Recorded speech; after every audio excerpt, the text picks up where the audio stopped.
Ito eh.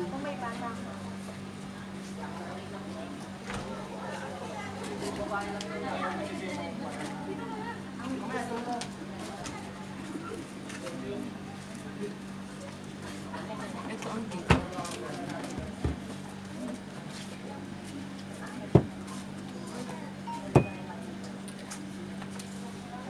Ikaw magsasalita kapag yan mamaya eh. Anong topic natin? Okay. Sige.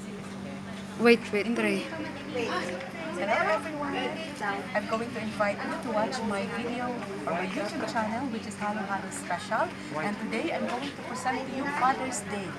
And I have few guests for me today, and they're going to tell us how to become a father, how fathers may affect you, and of course, how they cope up every day as a father. Not only a mother, but a father at the same time.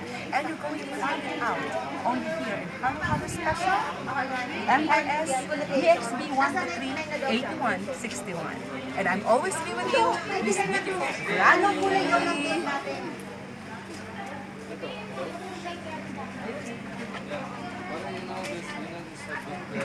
Big house yun. Kaya siya. Ibabaw po tayo sa dito.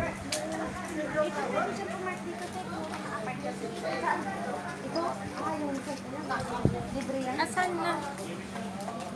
Pero nagsasarado. Ay, oo, pagka nasa labas sila sarado. Sarado. I-miss ko ba lang ako?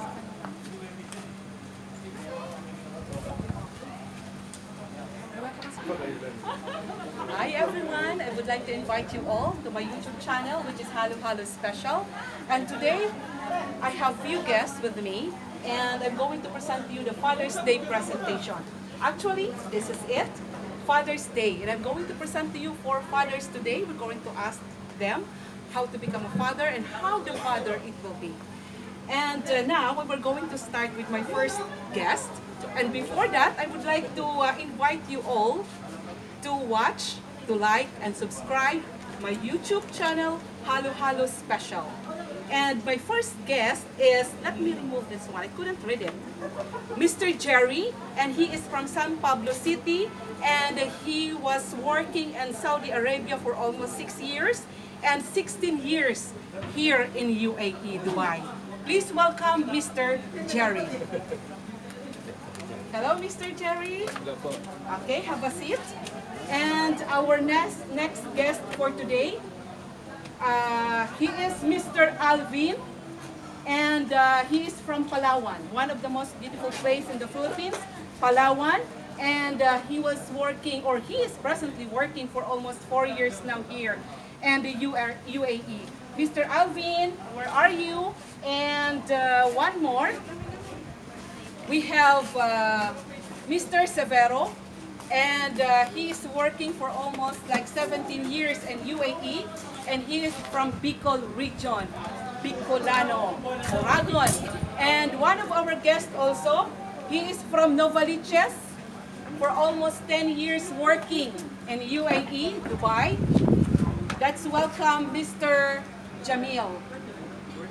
Hello, Mr. Jamil, where are you? You're already here. Okay, so these are my fathers. Happy Father's Day to all of you. I am missing one more while we're waiting for him. So, Happy Father's Day again. All right, Mr. Jerry, Mr. Alvin, and Mr. Severo. And now it's because it is social distancing, so all the fathers are separated from each other. But hopefully they are not separated from their wives. Okay. And where's Mr. Jamil? All right. Okay. Hello, Mr. Jamil. Happy Father's Day to you. Hi, good evening, everyone. All right. So before we're going to start, I have a few questions with you all fathers. And before I'm going to start with the questions, I would like to give you a few minutes to tell me or to introduce yourself. Okay, let's start with Mr. Jerry. Tell me something about yourself, sir. How many years you're working here in Dubai, and which Dito sa ano, Okay. bali yung first experience ko, Saudi ako, 6 years ako doon, sa waiter. Tapos dito naman, 16 years na Simula ako sa service ko, tapos umangat ng konti, tapos hanggang sa naging okay na. Okay. And then, what about you, Mr. Alvin? Ako naman po is taga Palawan po. Okay. Taga Palawan po ako. Then, starting na work ko is sa Palawan is receiving kicker sa isang hardware. Then, dito sa Dubai, yun, sales. Yung trabaho dito. 4 years na ako dito sa Dubai. Okay, what about you, Mr. Severo? Ako naman po ay 17 years na dito sa Dubai.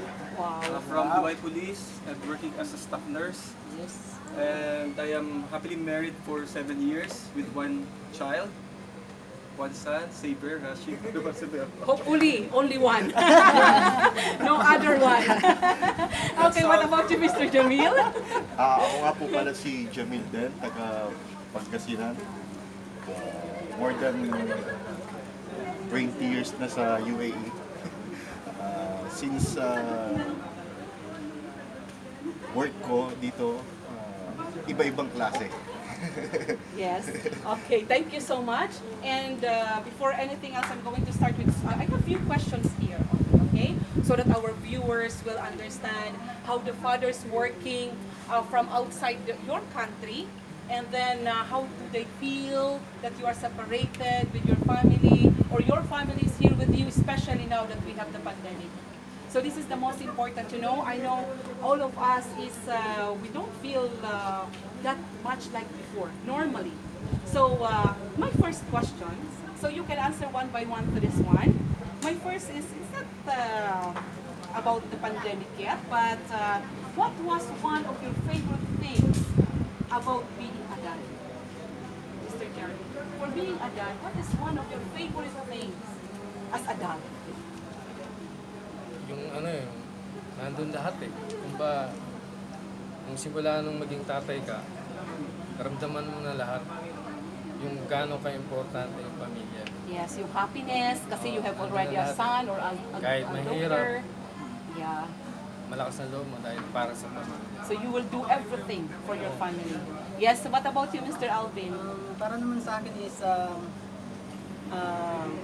yung pagiging tatay ko ay sa aking mga anak, isang kahit na yung mahirap yung buhay, gagawin mo yung lahat na mapasaya mo yung mga anak mo, yung asawa mo, yung masurvive mo sila sa lahat ng oras, sa lahat ng maangat mo sila sa buhay na gustong para sa kanila. Wow. And about you, Mr. Severo? Siyempre, napakasaya ng buhay na meron kang sariling anak, di ba? Kasama mo ang anak mo at ang asawa mo, pero sa panahon nga ngayon na hindi natin inaasahan na magkahiwalay kami ng aming pamilya, syempre mahirap ang buhay na wala sila, pero ito'y ginagawa mo para sa kanila. So yun ang pinaka natin na maibigay natin kung ano man ang kanilang pangangailangan, at saka yung magiging kinabukasan nila pagdating ng araw. So, ang pinaka-bottom line yan is yung love for your family. That's all. Okay, Mr. Jamil? Being a father is the most difficult things with me because like in the age of 17, I'm being a father. I never been do a lots of things Pogi? to doing some caring my daughters and children. Now my daughters is like 23 years old now, so they are all done for college. Wow, Even my congratulations. son, like hopefully we will continue this Dubai. Okay. Hopefully. All right then. Thank you so much about that. And one more question is, as an overseas dad, okay? Actually, you explained already that it's hard and then you will go up. The situation like this, especially that this is pandemic. You are separated with your family or your family are here. How did you work it out to live like in a normal way? So that you're not going to have the stress. You know, some people, they have already depressions regarding with this kind of situation. So as a father, how did you cope it up? Some of you, or some of the fathers, or some of the people, they lost their job, less salary, no work, no pay, yeah? No work, no pay situation. So as a father, because you are the breadwinner, you are the one who is earning for your family. So how did you cope it up? At least nowadays, we are now starting again to be normal. And during the time, especially the 3 months, it's so hard for all of us. So being a father, how did you cope it up? Sir Jerry. Mahirap. Totoo, mahirap. Kasi dati okay kami. Kagaya ang nangyari sa akin, no work, no pay ako. Uh-huh. Simula March 23 hanggang ngayon. Kailangan ko magpadala sa Pinas, hindi ako makapagpadala. Kailangan ko magbayad ng school, hindi ako makapagbayad sa school. Okay, yes. Maraming siyempre wala kang malapitan. Lapit ka sa gobyerno natin, wala silang magbibigay. Marami akong requirements, nag-submit ako lahat ng requirements, wala ka rin matanggap. Sa Pinas, wala rin matanggap kasi OFW daw yung mga magulang. Kung ba, tayo ang naging biktima dito. Lahat Yes. OFW. Kaya lang, wala na akong magawa doon eh. Nandito na lang ako sa realidad. So what did you do, sir? Ano na lang, kahit sabihin mo na hindi mo wala sa isip mo, parang baliwalain mo na lang. I-enjoy mo na lang yung buhay hanggat magkakasama kasi kayo. Yes. Kasi hindi mo alam kung bukas kung buhay ka pa eh. Yes, it's true. I-ano nyo na lang na maging masaya kayo, kahit hirap kayo. I know it is too hard for all of us that we have this kind of situation. Yeah. At congratulations on that, sir, because even you done in a hard time, still you do everything to provide to your family. Are your families here or in the Philippines? Yung magandang asawa ko, yun. Wow! The wife is here. Hello, Miss Lynn. Yung anak ko nandito. Yeah, you have one son here, and then Yung daughter ko naman, yung panganay ko nasa Pinas kasi medyo mabigat yung college dito. she is already in college. Kung ba, parang kahit wala kaming maipon, at least makasama ko man sila. Ang isa man lang sa mga anak mo. Okay. Ay, asawa ko. Kasi Yes. halos tumanda na akong nag-abroad eh. Kasi Yeah. nag-Saudi ako, 6 na taon ako doon. Umuwi ako, nabuntis siya. Pag alis ko, It's a blessing. diba? Yes. Buntis siya, pagbalik ko, naglalakad na yung anak ko. So it's hard. Magiging Yeah. close sa akin yung anak ko. Pag yung, after siguro mga 2 months, 1 month, alis ka. Yeah. Pagbalik mo, malaki na ulit. Yun, Yes. yun mahirap. So that is the difficult situation. What about you, Mr. Alvin? Your wife is also here? Yes. Okay. She is pregnant. Are you sure? She's the one? Okay. She is pregnant now.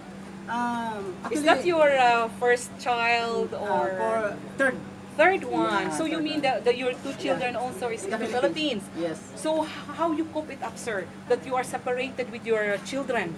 The 2 is there, and that your wife and you is here in UAE. Actually, yun ang pinakamahirap sa isang OFW. Okay. Yung malayo ka sa anak mo. Even na yung asawa mo nandito, yung anak mo is nasa Pilipinas, is ang hirap eh.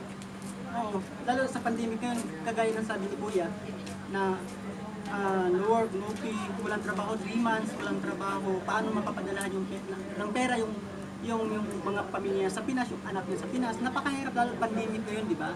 Napakahirap. Ramdam ko yung nararamdaman. Actually, isang blessing sa amin ni Mrs. na yung work namin is continuous.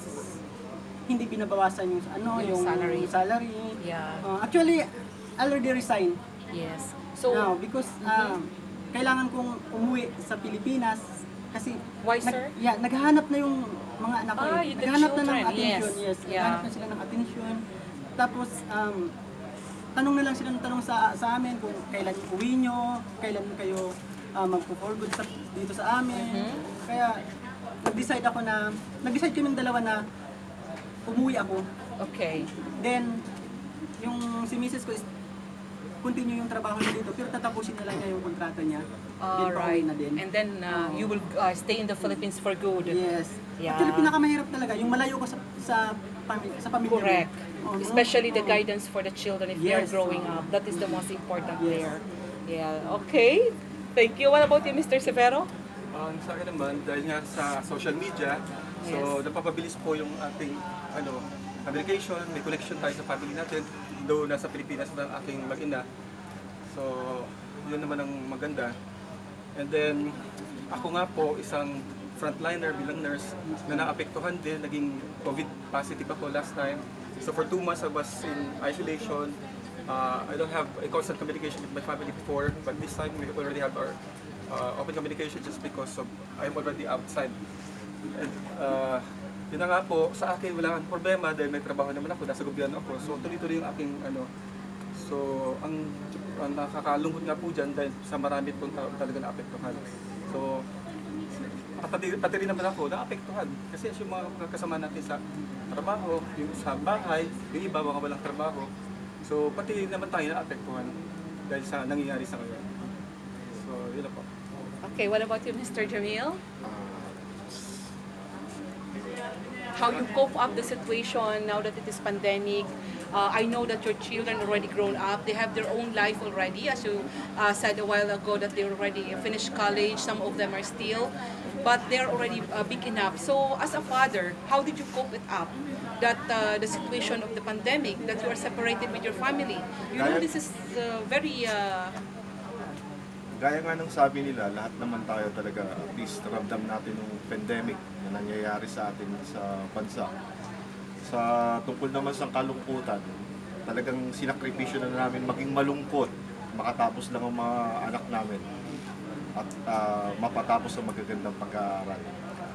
Gaya nga ni Jerry, kung siya'y nawalan ng trabaho or meron pa, gaya naman sa amin, halos 4 na buwan din kami nawalan ng trabaho dito sa UAE. So, nag-report na rin kami dun sa call OWA natin na hindi naman sila nagre-response na para magbigay ng ayuda. So, mas marami silang requirements na hinahanap. So how did you cope it up, sir, that during the time of, 4 months, Sa that 4 months, you don't have a job, that is supporting your family, and even yourself? I know all of us are renting houses here. So how did you cope it up, the situation? That you lost the job, like Mr. Jerry, he have a job but no salary because no work, no pay. sa sitwasyon po namin ngayon, sa 4 Yes. na buwan kaming walang trabaho. Like for example, umaasa po kami sa bigay ng hotel. Meron pong isang hotel dito na nagbibigay ng pagkain, nag-relief. So, iniimbak po namin sa ref yun, at least meron pa kaming pang-umagahan at lunch. Ganun po ang nangyayari sa amin.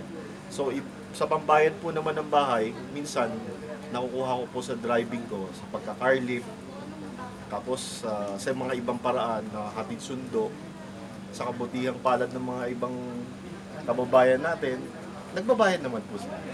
Pambayad ng bahay. At least you see, Alam naman po natin tayo mga Pilipino, survival po tayo. that is what I wanted to Ganun say. ang mga Pero kung Pilipino talaga eh. magbibigay Skill government, survival. isa po ako sa uuwi. Bigyan nyo lang po kami ng libre pamasahe. Sana nga, libre. At least you survived, sir. Kaya nga. You survived here for that very difficult months.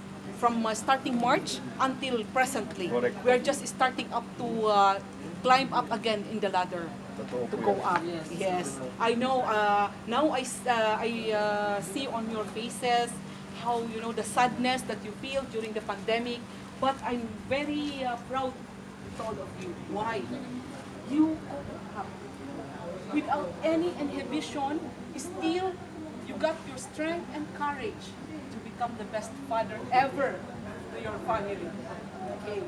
One question again for all of you. Okay. How you handle your wife? Let's go to wife. I know you're all married. How you handle your wife? Some men, they cannot handle their wife. Why?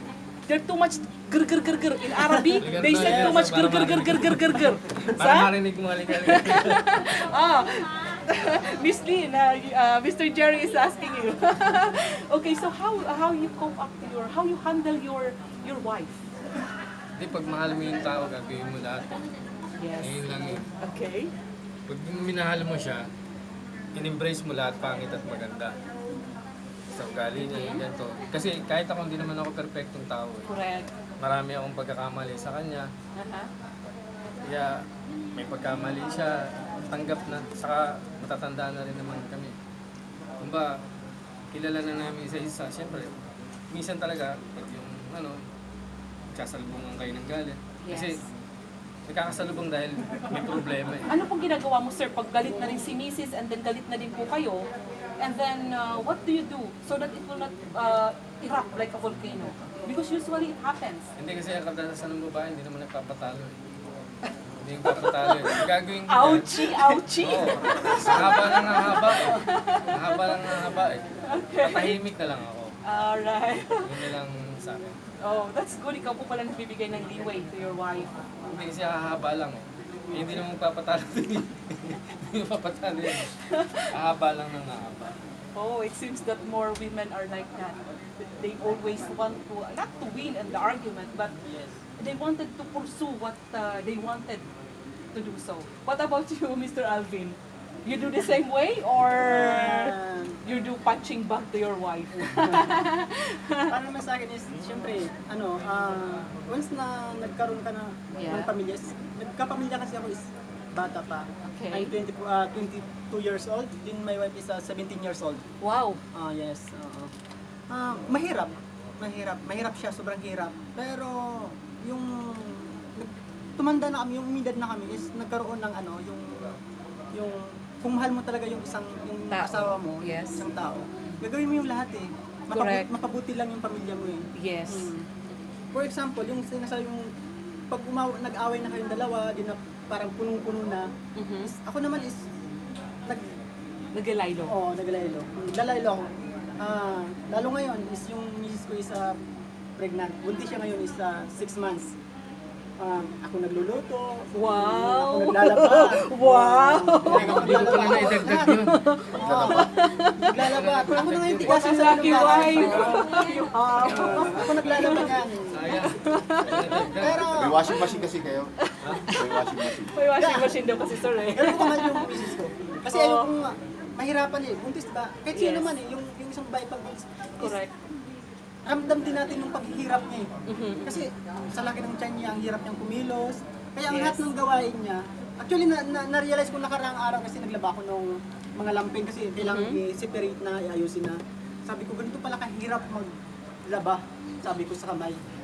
Kung ano palang nararamdaman ko ngayon, mas sobra pa sa nararamdaman ng misis ko. Na sila naglalaba. See, you realize now how important the women Yes. are in the family. Okay, so what about you, Mr. Severo? Ako naman, dahil sa di pa naman katagalan ako nag-asawa. Actually, late, na ako 30s ng mag-asawa ko. Nung una talaga, syempre, nandiyan yung period of adjustment. Mahirap, di ba? Kasi syempre yung yung mga ugali nyo ay hindi pa napapuha sa isa't isa. Lalo na kapag hindi naman katagalan yung yung courting relationship, yung courting period. So, tapos biglang nagpakasal, and then nagsama. Syempre may mga misunderstanding dyan. Minsan nagka-clash kayo. So hindi nyo talaga mag-isang iwasan niya. As if it's like actually a spice that adds in a certain menu. So the more spices na meron tayo sa isang relasyon, the more na nagkakaroon tayo ng nagiging makulay ang ating buhay. Yung pagmamahalan is nandyan. So ang magandang lang dyan, kasi kinakailangan mo lie low or mag-tone down if ever na nagkakaroon na ng palitan ng diskusyon. So kinakailangan isa sa inyo ang mag-give way para maiwasan yung hindi magandang mga mangyayari kung ano pa ba. So yun lang po. Okay, what about you, Mr. Jamil? Para sa akin, napakahirap mag-handle ng situations ng asawa or magpamilya. Dahil Nahirapan si sir sa wife niya. nag-uumpisa po yan kasi sa Okay. pagmamahalan, di ba? Correct. Hanggang sa nauuwi sa paghihiwalayan. Wow. So, ang nangyayari po yan, gawin niyo po kasing kaibigan ng asawa ninyo. Maging best friend po kayo para tumagal kayo. Yun lang masasabi ko. Wow. Yun, no? Oh, napakaganda. Narinig yun. Ayun. I see the difference between the four of you, you know. One is responsible, the other one is a loving husband, and the same with having a big understanding husband, and then the other one, you know, a loving and at the same time a Ituring caring. as a best Yes. friend. So because once you are having a best friend, you know, you care with each other. You know what you're going to do. And now I see the four of you, you have different characteristics in life. You have different principles, and all of you, I see it that you're really a good father. And I appreciate that. And congratulations to your wife. Really, congratulations to your wife. Why? They have the most best, I can say the very best among the best husband they have. Sana hindi sila magbago. Okay. Another questions to all of you is, yes, there's another question. Because I wanted to, I wanted to know how the husbands are doing. Because usually mothers, they are saying that mothers are most important rather than the husband. Do you believe that? Would you believe, gentlemen, that mother is the most important in the family? Of course not, yeah? Because me, I see it that it will be equal. The mother can be a father also at the same time. Not only the mother can be a father, but I see nowadays, I see that father is a very good mother also. Okay? My next question is, what is one of the biggest challenges that you have faced in your life as a father? As a father, what is the biggest challenge that you have during your marriage life? Para sa akin, pinakamahirap yung malayo sa kanila noon, na mahabang panahon. See? Yun yung pinakamahirap. Kasi, yung, mahirap eh. Kasi, kagaya niya, naging nagpakasal kami, nagbuntis siya, Yeah. alis ako. Pagbalik ko, naglalakad na yun. Anak After na. 2 years, naglalakad na. So you're just only imagining. Yung anak ko, pagdating ko, takot sa akin. Takot sa akin yun. Yeah. Pagkatapos siguro ng mga isang buwan lang ang bakasyon ko, lalapit ang loob ng anak ko, mga 2 weeks na. Maririnig ko yung salitang papa. Doon pa lang, sa 2 weeks na yun. And your heart will be nun, melted on that. aalis, yung marinig mo yung salitang papa, iba. Yes. Oo, tapos yun yung panganay ko.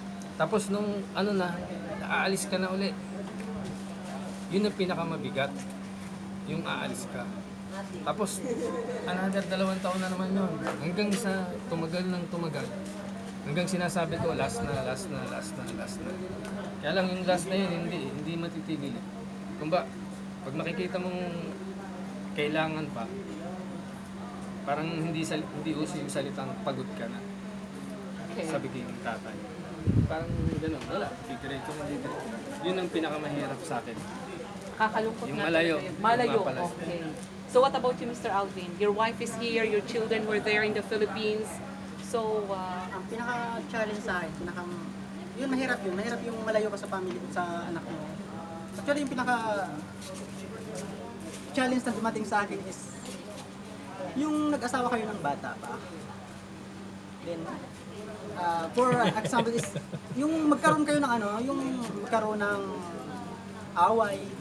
Actually, napupunta yan sa mga nagkaroon sa hiwalayan, gano'n.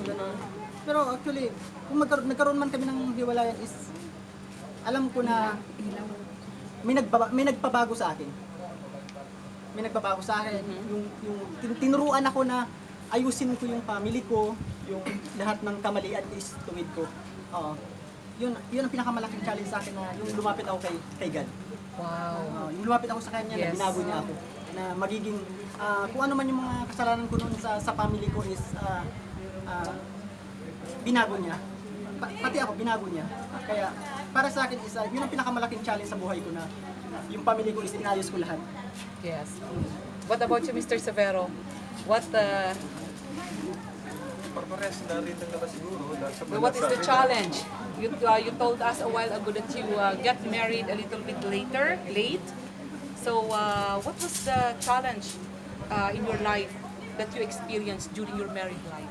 Siyempre yung shifting ng yung situation mo na from a singlehood to fatherhood. Tapos nagkaroon ka ng sarili mong anak. Though syempre handaan na rin naman natin na late man tayo, pero yung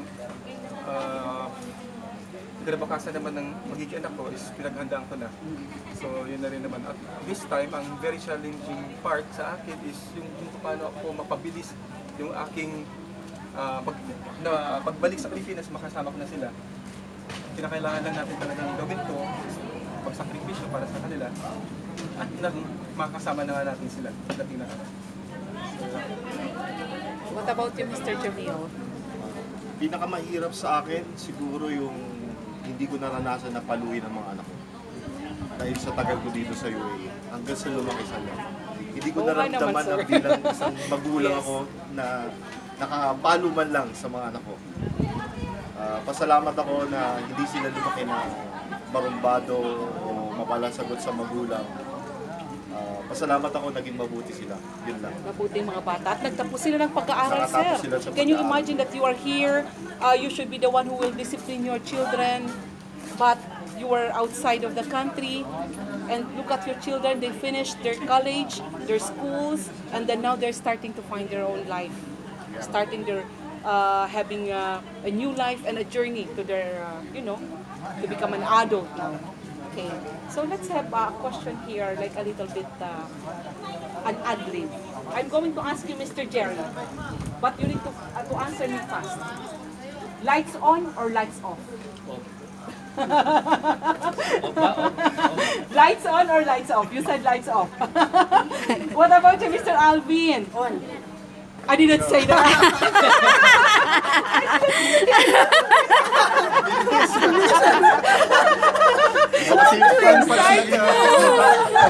You're too excited. I'm going to ask you, chocolate or sex? Ano naman natin nung hindi, syempre. Which one? You didn't answer me. Both? No, I don't know. I need to chocolate. Bawal. Hindi pa ba halata? Buntis na lang. Halata na eh. That is why. Okay, Mr. Severo, Mrs. or Mistress? Pieces, of course. Mr. Jamil, big or small? Big. Mas masarap. Okay, this will be my last questions for all of you fathers.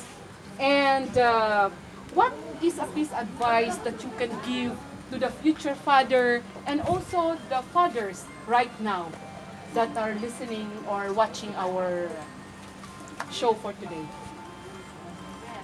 Dapat itrato nila ng, di ba, hindi pa sila nag-aasawa. Trato nila ng mabuti yung ano nila, mga magulang.